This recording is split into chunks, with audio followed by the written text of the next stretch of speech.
ایک روایت میں آتا ہے جب سحری کا وقت ہوتا ہے شوہر اٹھتا ہے اور اپنی بیوی کو بھی بیدار کرنے کی کوشش کرتا ہے، اللہ کی بندی اٹھ اور اللہ کے حضور سجدہ ریزی کرنا۔ وہ رحمتوں کے بٹنے کے لمحے ہیں، دعاؤں کی قبولیت کی گھڑیاں ہیں، انوار اترتے ہیں ان لمحوں میں، رزق بڑھتا ہے ان لمحوں میں۔ تو وہ اٹھتا ہے اور اپنی بیوی کو بھی بیدار کرنے کی کوشش کرتا ہے۔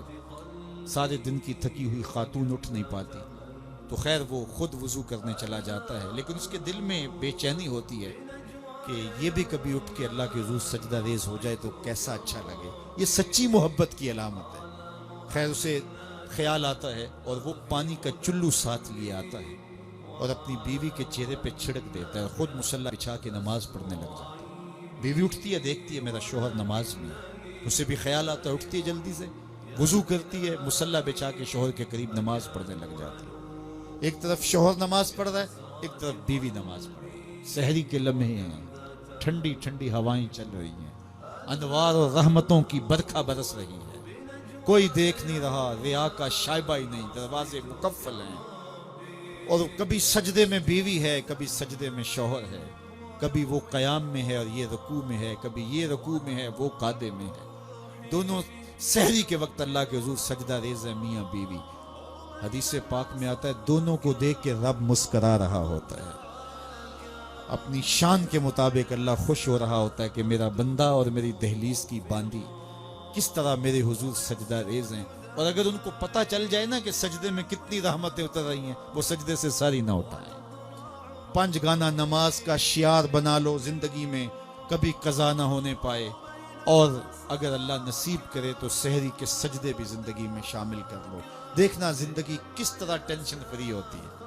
آج ہر بندہ کہتا ہے مشکلیں، او میاں جس وقت مشکلیں ٹلتی ہیں، جس وقت مصیبتیں زائل ہوتی ہیں، وہ لمحے تو سو کے گزار رہا ہوتا ہے۔ صبح اٹھ کے نمازی بھی ٹکریں مار کے جلدی جلدی صبح کا وقت گزارنے کی کوشش کرتے ہیں میرے جیسے نکمے لوگ، لیکن صاحب نہیں، وہ وقت تھوڑا سا دیجئے، اس وقت میں بیٹھیے اور اللہ کے حضور سجدہ ریزیوں کا مزاج بنائیے۔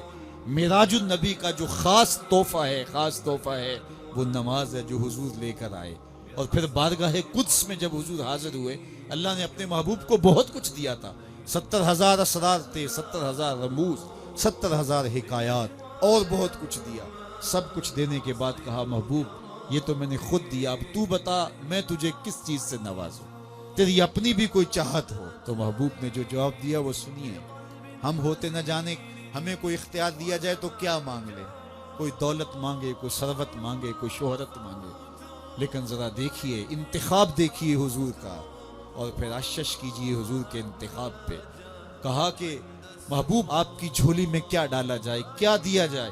تو محبوب نے کیا کہا، بنسبتی الیک بالعبودیہ، اے اللہ ساری زندگی میں یہ کہتا رہا کہ تو میرا رب ہے، آج تو بھی تو کہہ دے کہ تو میرا بندہ ہے، مجھے عبد کہہ کے پکار دے۔ میں نے سجدوں میں کہا تو میرا رب ہے، میں نے قیام میں کہا تو میرا رب ہے، میں نے طائف کے بازاروں میں، مکے کی گلیوں میں کہا تو میرا رب ہے، میں سینے حرم میں کہا تو میرا رب ہے، میرے بدن پہ اوجریاں ڈالی جاتی رہیں، میں نے کہا سبحان ربی الاعلی، میں نے تجھے پکارا اور پتھر برس رہے تھے، میں نے کہا تو میرا رب ہے، میں نے تجھے ہر موقع پہ اپنا رب کہہ کے پکارا، آج تو بھی تو کہہ دے کہ تو میرا بندہ ہے۔ تو اللہ نے کہا سبحان الذی اسری بعبدہ، تو عبد کہہ کے پکارا۔ اور عبدیت کا عملی اظہار نماز سے ہوتا ہے۔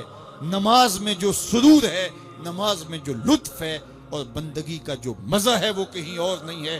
حضرت سیدنا غوث اعظم رضی اللہ تعالیٰ عنہ فرماتے ہیں کہ ولایت میں جو سب سے بڑا مرتبہ ہے جو ولی کو نصیب ہو جاتا ہے وہ مقام بندگی نصیب ہوتا ہے، وہ عبودیت کا مقام ہے جو بندے کو نصیب ہوتا ہے۔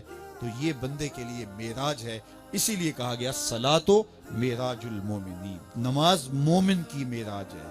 حضور تو وہاں تک پہنچے جہاں کسی کا تخیل بھی نہیں پہنچ سکتا، لیکن بندہ اس معراج کا حصہ لینا چاہے اور اس کی برکتیں سمیٹنا چاہے تو پیشانی سجدے میں رکھ کر کے اللہ کے حضور بندگی پیش کرے۔ اللہ ہم سب کو اپنے حضور عجز و نیاز کے سجدے نصیب فرمائے۔